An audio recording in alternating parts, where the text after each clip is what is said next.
Bloomberg News. Welcome to Confidential. This is the most fun you can have with business news and news you can use, and we involve you all here on the show. I'm Bernie in Hong Kong. Fast forward, say hi to our keynote guest today, Dr. Marc Faber, Managing Director of Marc Faber Limited. He does not age. I've known him for 17 years. He doesn't look a day older. What's his secret?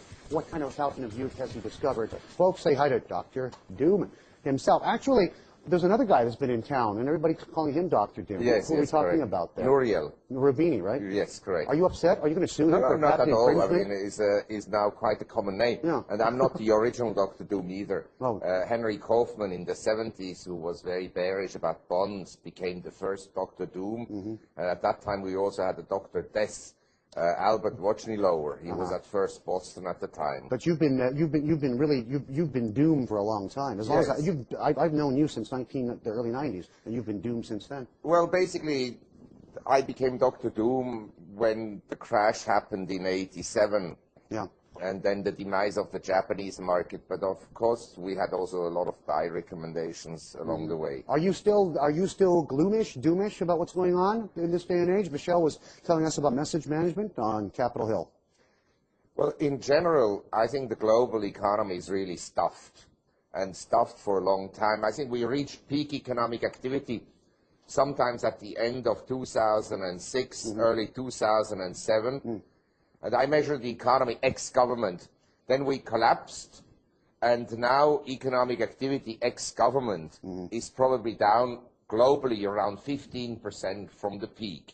So this is a huge decline, and I think we will stabilize at some point. But to exceed the prosperity we had end of 2006, 2007 won't happen. Right. So that was the heyday. That's as good as it was going to get. That was the time there were no clouds on the horizon for most people.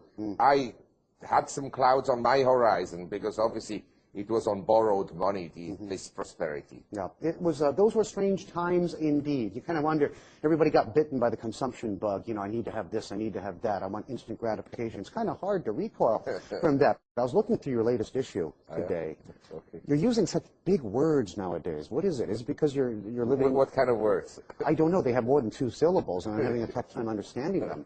Actually, where were we talking? We were talking about where the world is. No, my headed. English has improved. Your English has improved, of course.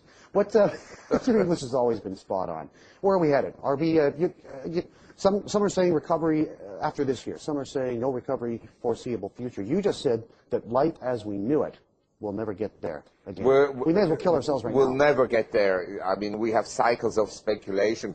I think we reached a peak in the cycle of speculation with NASDAQ bubble and then the housing bubble and with the credit bubble. And the credit bubble is being deflated now and it's not going to come back for a long time.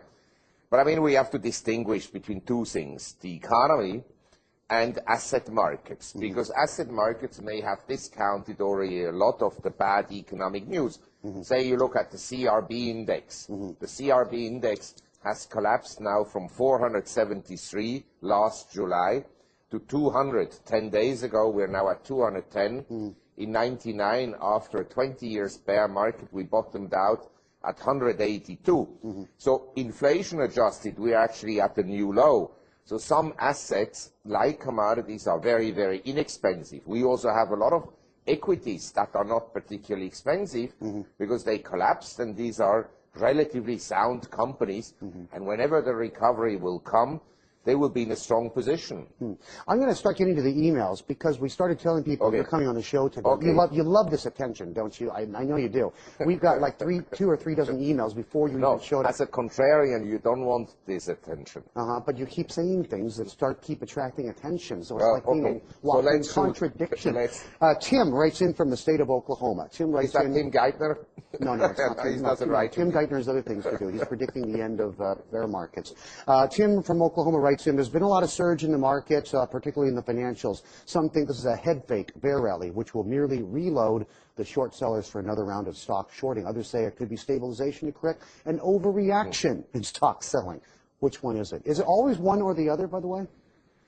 Well, basically, I think that financial stocks, as you know, have totally imploded, and even I, as a bear on financial stocks, wouldn't have thought that Citibank would go down to $1, or that AIG would be worthless. So we had this total collapse, and usually when you have a total collapse, you need a base building period before the next bull market emerges. So I wouldn't, you could play financial stocks for a rebound, but I wouldn't play them, let's say, for a long-term upswing.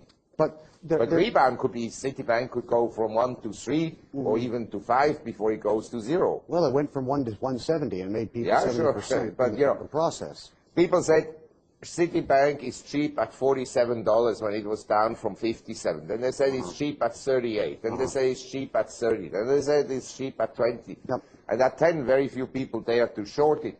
Now we went down from 10 to 1. Right. It's also 90% decline, and now we rebounded. So if you buy at the day the stock bottomed out, fine, you made 70%. Is there any, but there's no fundamental change in the banks, you're saying? I mean, you don't, I mean, the jumps in the stock prices of Citi is not a reflection of newly found health in this space. The fundamental change is a change for the worse, because there's going to be a huge dilution in the issued shares through the government bailout packages and so forth. And each bank will have to raise capital, and massive capital. You were talking a few weeks ago, just a week or so ago, saying that the stimulus, the bailouts, and all this intervention and all this uber stimulus and all these central banks acting in tandem was going to be good for the markets. We've seen the Dow, for instance, bounce back very nicely to 7,200, where it is right now.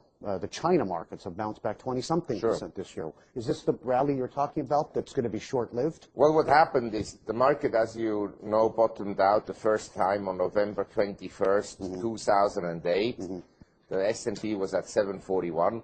And then we bounced strongly to over 900, a 27% rally into January 6. Right. And thereafter, we had again a significant decline, whereby many indices made new lows below the November 2008 low, but some indices didn't make new lows, like the China market, the Hong Kong share market, or in America, mining companies. They, in many cases, doubled between the November lows and the current time.